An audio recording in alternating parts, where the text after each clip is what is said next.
হাতটা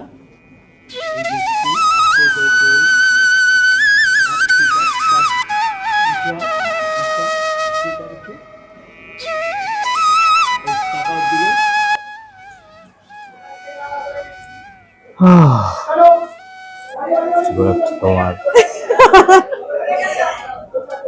তোমার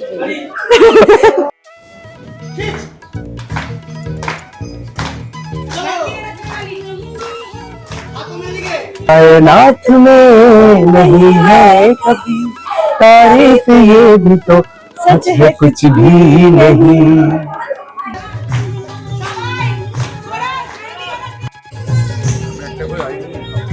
ভীষণ এক্সাইটেড।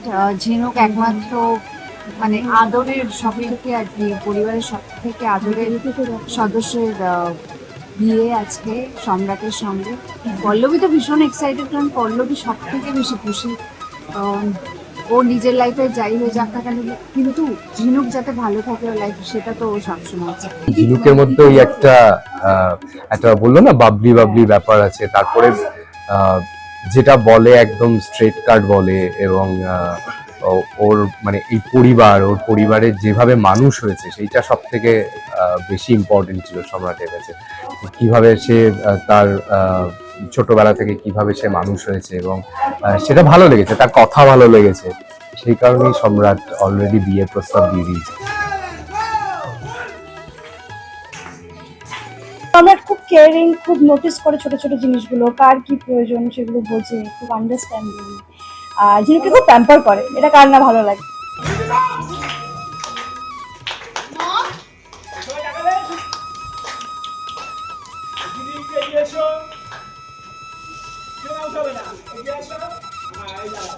ফার্স্ট দিন যেদিন কলেজে দেখা হয়েছিল সেদিনকেই ঝিনুককে ভালো লেগে গেছে, এবং সেদিনকেই বাড়িতে এসে অলরেডি প্রপোজ করে দিয়েছে। যে প্রপোজটা হচ্ছে আগে হচ্ছে বিয়ে করতে চাই, পরে প্রপোজ গেছে যে আই লাভ ইউ। তো আগে বিয়ে করতে চাই, এটা একটা ম্যাটার করে না। হ্যাঁ, বিয়ে এনগেজমেন্ট হচ্ছে, তারপরে আই লাভ ইউ। তারপরে আই লাভ ইউ।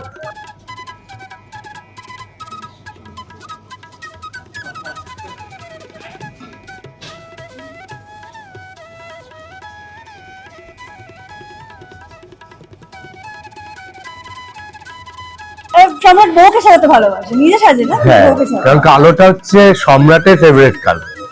আচ্ছা, সম্রাটের একটাই ফেভারিট কালার আছে, সেটা হচ্ছে কালো।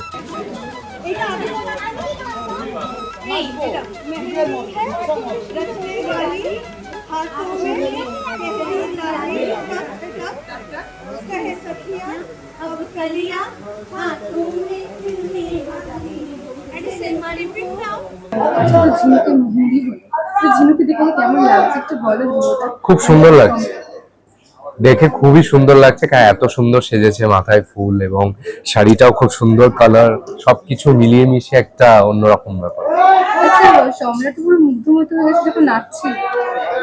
হ্যাঁ, অবভিয়াসলি, মানে যেখানে যার সাথে বিয়ে হবে, হবু স্ত্রী যাকে ভালোবেসে ও নিজে বলেছে যে বিয়ে করতে চায়, সেখানে সে ডান্স করছে বা গান করছে, সেটা তো একটা আনন্দ হবে, ভালো লাগবে। আচ্ছা, ঝিনুকে কেমন লেগেছে? আমার তো খুবই ভালো লেগেছে, শাড়িটা পাই দেওয়া সম্রাটের পছন্দ করে দেওয়া। আচ্ছা, সম্রাট যখন কালারফুল শাড়ি পছন্দ করে দিয়েছে, নিজে কেন কালো? সম্রাট বউকে সাজাতে ভালোবাসে, নিজে সাজে না, হ্যাঁ, বউকে সাজে। কারণ কালোটা হচ্ছে সম্রাটের ফেভারিট কালার। আচ্ছা, সম্রাটের একটাই ফেভারিট কালার আছে, সেটা হচ্ছে কালো। বাকি ব্রাইট কালার ও একদম লাইক করে না, নিজে পড়তে লাইক করে না, ওর জন্য অল টাইম সে ব্ল্যাকেই থাকে। আচ্ছা, বিয়ের পর তাহলে কালারফুল হয়ে যাবে তো?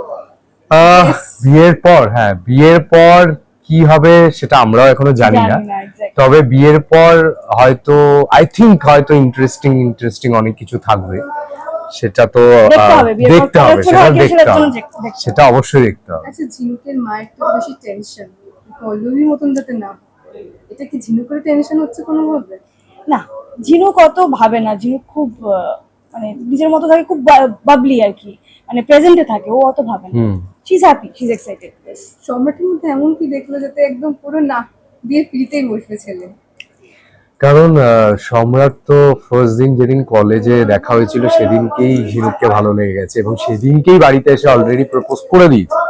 যে প্রপোজটা হচ্ছে আগে হচ্ছে বিয়ে করতে চাই, পরে প্রপোজ গেছে যে আই লাভ ইউ, তো আগে বিয়ে করতে চাই এটা একটা ম্যাটার করে না, হ্যাঁ, দিয়ে এনগেজমেন্ট হচ্ছে, তারপরে আই লাভ ইউ। তারপরে I love you। কি কি কোয়ালিটিস ঝিনুকের ভালো লেগেছে সম্রাটের মধ্যে? সম্রাট খুব কেয়ারিং, খুব নোটিস করে ছোট ছোট জিনিসগুলো, কার কি প্রয়োজন সেগুলো বোঝে, খুব আন্ডারস্ট্যান্ডিং। আর ঝিনুকে খুব প্যাম্পার করে, এটা কার না ভালো লাগে। এটা তো ঠিক। আর সম্রাটের কি জিনিস ভালো লেগেছে যে সম্রাটের অবভিয়াসলি ঝিনুককে ভালো লেগেছে, সেই কারণে বিয়ের প্রস্তাব দিয়েছে, কারণ কি কি ঝিনুকের মধ্যে ওই একটা বললো না বাবলি বাবলি ব্যাপার আছে, তারপরে যেটা বলে একদম স্ট্রেট কাট বলে, এবং ওর মানে এই ওর পরিবারের যেভাবে মানুষ হয়েছে সেইটা সব থেকে বেশি ইম্পর্টেন্ট ছিল সম্রাটের কাছে।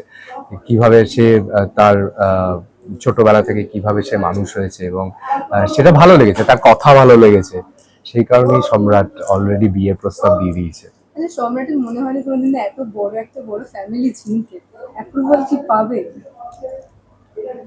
সম্রাট খুব কি বলবো, ভীষণ কনফিডেন্ট, মানে সম্রাট হচ্ছে অ্যাকচুয়ালি যেটা চাই মানে চাই, সো ও সেটা নিয়ে ভাবে না যে আমি বলবো কি বলবো না, বলবো মানে বলবো, এবার সেটা রিজেক্ট হলো বিয়ে হলো। আচ্ছা, ঝিনুক সম্রাটের কি পজিটিভ দেখে? হ্যাঁ, এখন অব্দি তো সেটা ভালোই লাগছে বিষয়টা, নতুন নতুন প্রেম। হ্যাঁ, মানে প্রত্যেকটা রিলেশনশিপে পজিটিভনেস থাকে, এবার সেটা কম বেশি সেটা ডিপেন্ড করে, কিন্তু এখনো পর্যন্ত আমাদের প্রেম লাইফে যেটা চলছে সেটা হচ্ছে এই পজিটিভনেসটা একটু পজিটিভনেস থাকাটা ভালো, এটা কিউট লাগে, ভালো লাগে। এটা আচ্ছা, চলছে। যদি অফ স্ক্রিনে তোমাদের বন্ডিং কেমন হলো? দুজনেই ফ্রেন্ড শেয়ার করছে ফার্স্ট টাইম দুজনের সাথে, কেমন বন্ডিং হলো একটু শুনি। অ্যাকচুয়ালি বন্ডিং খুবই ভালো, কারণ আগে থেকেই আমরা দুজনকে চিনি, সো আগে আমরা একটা অন্য কাজ করেছি, সো হ্যাঁ এইটা বলতে পারো যে এইভাবে যে কাপল হিসেবে এটা প্রথম আমাদের, সো খুবই এক্সাইটেড আমরা পরবর্তীকালের আরো সিনের জন্য, এর জন্য ভীষণই এক্সাইটেড।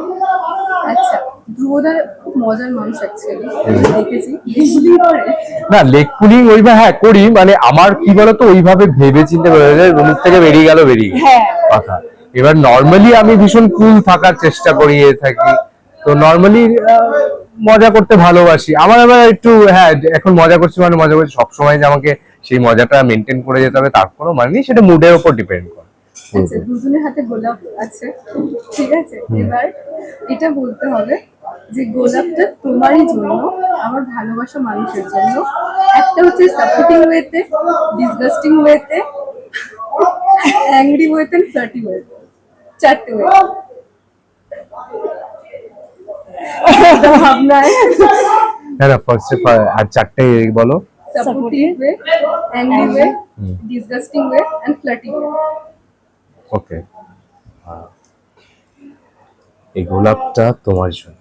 ঝিনুক, একইভাবে বলবো, এটা কপি হয়ে যাবে। কিন্তু আলাদা বলো। সাপোর্টিভ ভেতর কিভাবে বলবো? এই গোলাপটা তোমার জন্য। সাপোর্টিভ ওয়ে, এই গোলাপটা তোমার জন্য। নেক্সট, ডিসগাস্টিং ওয়ে,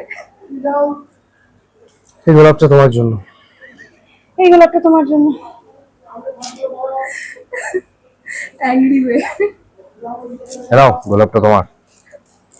এ নাও গোলাপটা তোমার জন্য। ফ্লার্টি ওয়ে,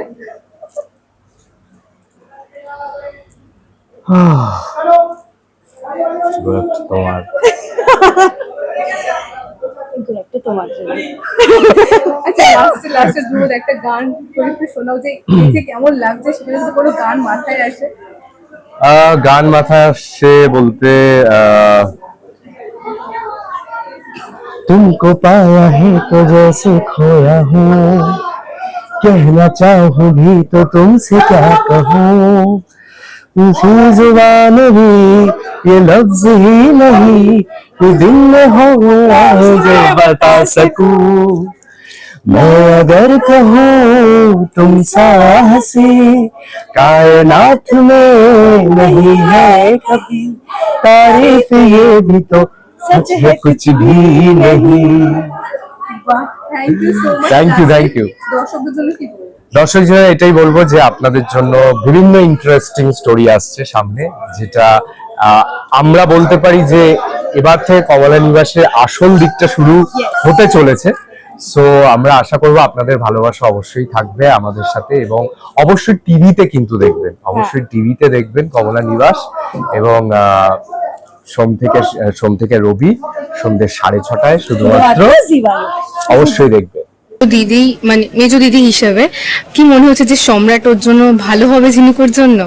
হ্যাঁ একদমই, মানে আমাদের প্রত্যেকেরই সম্রাটকে জামাই হিসেবে ভীষণ পছন্দ। মার তো একটু ভয় হচ্ছে যে পল্লবীর সাথে যেটা হচ্ছে যে ঝিনুকের সাথে না হোক। হ্যাঁ সেটা তো ডেফিনেটলি, পল্লবীর সাথে এত বড় একটা দুর্ঘটনা ঘটে গেছে, প্রত্যেকটা মা বাবারই একটা এরকম ঘটনা ঘটলে পরের সন্তানের জন্য একটা চিন্তা থাকে। তো সেদিক থেকেই একটা তো ভয় কাজ করছে, কিন্তু আমার মনে হয় সেটা তো সব মানে ঝিনুকের কপাল আর পল্লবের কপাল এক নয়, এবং ঝিনুককে ওই ভগবান খুব ভালোভাবে প্রোটেক্ট করবে।